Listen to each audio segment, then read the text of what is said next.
the Packers and Bears from Soldier Field a week from tonight. You watch Reggie White Thursday night. Oh, he is awesome. You think there'll be anybody dressed up in the stands? I think we might see a few crazies at that game. I'm carrying my pumpkin. Third down at 8, and Carlson lofts it going deep and incomplete. Intended for Pat Coleman, who's their go-to guy on third down, but Rich Miano's sticking right with him. Well, the Eagles came with the blitz. Derek Frazier, number 23, came from the bottom, and it was picked up by the Eagles. So we knew, Cody Carlson knew, and Kevin Gilbride knew that they had the man coverage out there, the one-on-one. Cody just laid the ball out there a little too far. Jeff Seidner back to accept the kick. Rich Camarillo in his 14th year in the league. Owns a Super Bowl ring. Played in the Super Bowl with New England after the '85 season. Angles it. Seidner fields it at the 11-yard line, and the slithery one brings it back out to the 17. It was a 44-yard kick and a 6-yard return. 12 minutes to go in the first half. Oilers 3, Eagles 0. Philadelphia trailing 3-0. They've been sputtering and staggering offensively. First down from the 18. Cunningham throws and hits Bavaro over the middle, and the tight end makes his second catch of the night. A flag comes in at the end of the play as he takes it out to the 33-yard line. Flag coming in very late, and again Bavaro with a deep turn-in look for Randall Cunningham. They gave Cunningham protection. Bavaro worked his way open. There's a good look at it, too. Illegal contact, defense, number 23, penalties decline, first down. Bishop in there illegally, but naturally they'll decline if they pick up the first down. Well, I could see why a guy would want to have a little illegal contact on Bavaro. As big and as strong as he is, for a guy who weighs under 200 pounds, trying to tackle this guy downfield, you can see that contact well after they've traveled 5 yards. Blaine Bishop. It didn't even faze Bavaro. Marcus Robertson finally in on it, but too late. Gain of 15, first down, and Bavaro again, his new favorite target, up to the 42-yard line, a little short of the first down. Well, Markman only had 9 receptions coming into tonight's game, and I was talking to him earlier about it. He says as much as he would ever say about anything, and I don't do much around here. Two good outside receivers, but you knew he was unhappy with the number of receptions. And now, twice in a row, they go to him, get the first down. His knack of moving off a defender. Bishop playing him very close, but he's able to slide with that big body and get free. A little shy of the first down. Second down and a long one up at the 42.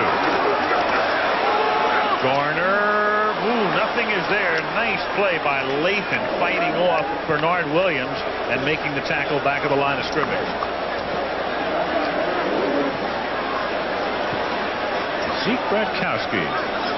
Interesting combination they've worked out here. Actually, the calls are made by Richie Kotite. Let's take a look at Al Smith.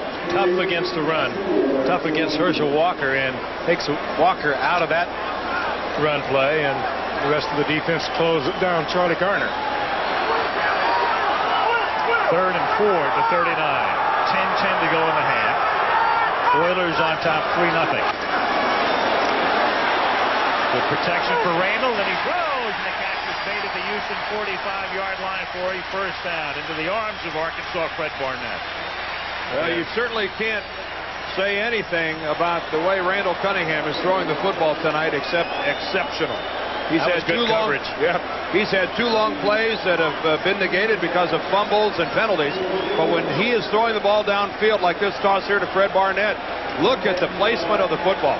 Just absolutely perfect. Good coverage by Robertson. He was in position. That ball was perfectly thrown. Away to the outside, elevated, just absolutely perfect. Eagles at the 45-yard line. Again, good protection. The catch is made by Calvin Williams. Inside the 20, inside the 10, run out of bounds at the 7. And again, we're going at it downfield. Calvin Williams, Marcus Robertson over on the sidelines. Randall Cunningham has a confidence that he hasn't had before in an offensive line knowing that they will give him a good, solid look at the field. Under no pressure whatsoever, sidearms the ball. But again, Frank, we talked about the placement of the football. That throw to Williams, perfectly placed. Well, Williams was covered, and he kept it alive for Cunningham. And you're right, he drilled it right in there. But Calvin Williams turned into a superb receiver a year ago when Barnett was down. He became very reliable a year ago. And that time he was covered well, broke to the inside, saw that he was covered, broke it to the outside, and Cunningham knew that he was going to be there. All the confidence in the world in him, and he delivered it. 37-yard gain. First and goal. The Eagles with their deepest penetration. Williams was the man in motion. Cunningham looks that way, then throws it out of the end zone. Second and goal. Well, that ball didn't float on Randall. He just threw that one away. He dumped that baby where nobody could get it. And that's a smart play by a veteran quarterback. It's first down. You're at the 7-yard line. Don't force it. Don't force it. Don't do anything foolish. You got a couple more whacks at it. It's hard to say the unique way that the Eagles call the plays. Richie Kotite, the head coach, calls the plays. He gives them to the offensive coordinator, Zeke Bratkowski. He calls the play. There's Bratkowski on the left, Kotite on the right. Bratkowski is actually calling the play to Cunningham. And I think a little slowly this time. Too slowly. The Eagles are forced to take it doesn't work too time well. out of the half. 8:43 to the half.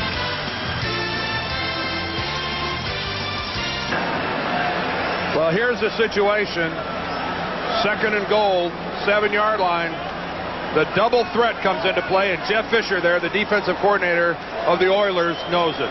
This is where Randall Cunningham can hand it to somebody. He can throw it, and we all know what else he can do with it. He can take it himself and turn some acrobatics into a touchdown. Second and goal from the 7. 8:43 remaining in the first half. Oilers leading 3-0.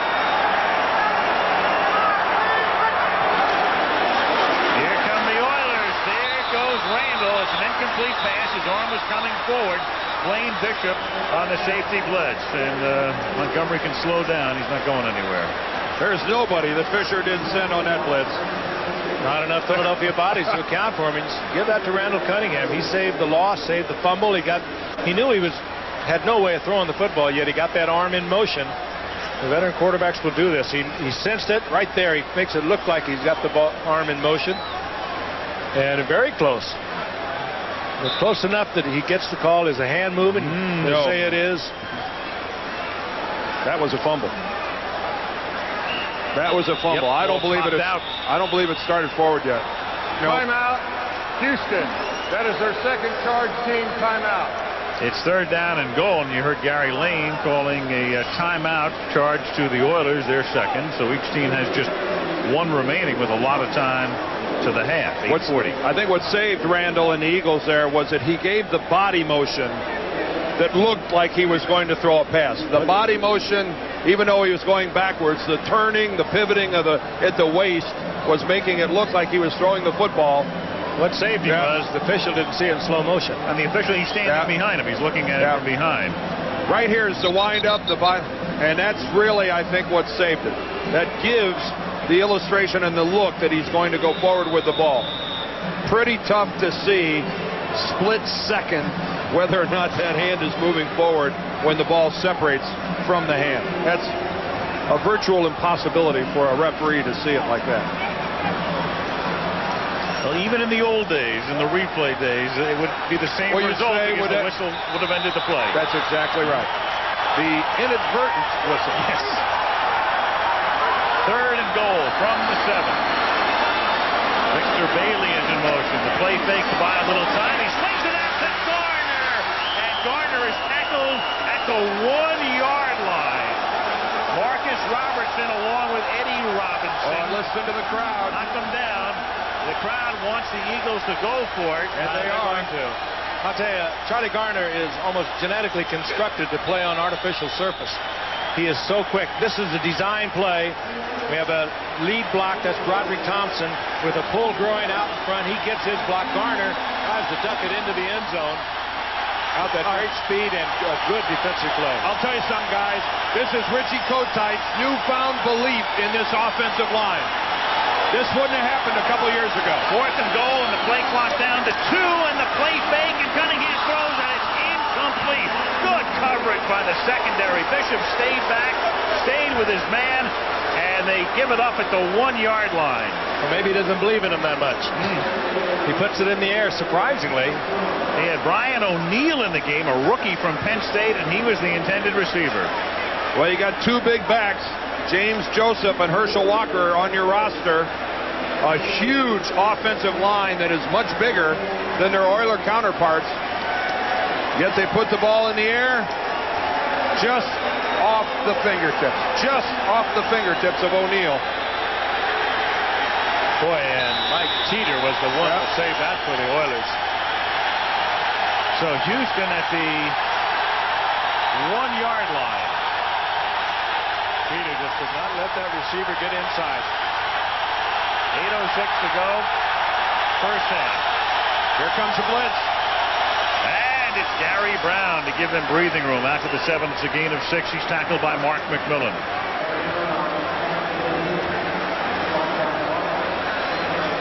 Bud Carson. Remember, Bud was the head coach for a couple of years with the Cleveland Browns. He's as good as they come as a defensive coordinator. You think of the great ones over the years, Bill Arnsparger of San Diego, and right there with him is this guy, Bud Carson. Did wonders with the Steelers. The defensive coordinator for a couple of Super Bowls with the Rams, with the Jets, and has done wonders here in Philadelphia. You know you're a good coach when your name goes on the young coaches, when it goes on his list of guys he works for. When it's on his resume that I tutored under Bud Carson, then you know you've made it. And Carson's made it. Kevin Gilbride very upset because Houston has burned its last timeout. So the Oilers have taken all of their timeouts. The Eagles have taken 2 of their timeouts, and we still have 7:22 remaining in the first half. Are you trying to intimate that that's not very good clock management by both of these clubs? I don't think Mr. Gilbride is real happy about it. No. It's interesting. We got a run and shoot offense, and we have Randall Cunningham. Mr. Offense himself, and we have 3 points on the board in a quarter and a half. Well played defensively, I would say. Huh? Yes. Aided by some big plays that keep getting called back, or guys who have the ball taken away from them.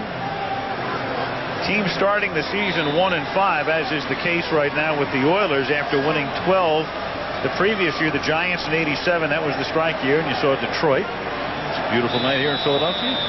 Great. Working in shirt sleeves, 60 degrees. You are. Some of us are. How's your tooth, Dan? Dan was a little late getting here. He had to have a tooth put back in that broken jaw from years ago. I know. I was in the old dental chair at 7 o'clock this morning. Thanks, Doxy. 2nd and 4 from the 7. You're still going to get the bill. I know. And it's Brown out to the...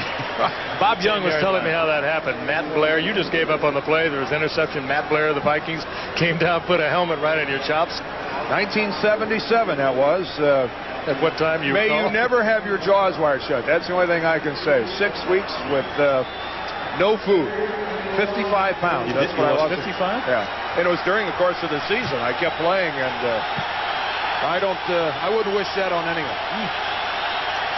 Thanks for reminding me. 3rd and 1 from the 10-yard line. 6:40 to go in the half. And Brown again, and he has a first down out to the 13-yard line. And what a difference Gary Brown makes. Kevin Gilbride getting his ace running back, and Brown last year taking over for White. 1,000-yard year, playing a little bit more than half the season. About 8 games. He had nothing going into that 8th game, and he had 1,002 yards. Replaced the man, Lorenzo White, who the previous year had 1,200 yards. But in this run-and-shoot offense, a guy like Gary Brown, we touched on it earlier, is so important. Well, we're seeing a lot of tight end tonight. There it is right now for Houston. From the 13-yard line. Carlson flings one. It's intercepted at the 31 by Eric Allen, who ran 4 back for touchdowns last season. Eric inside the 20, tackled at the 14. He wanted to take that into the end zone so bad. 9 interceptions a year ago. 6 interceptions. 4 of them, as Al said, returned for touchdown. That tied an NFL record. Struggled a little bit, however, defensively at the corner thus far this year for the Eagles. Well, he reads this all the way. He's locked.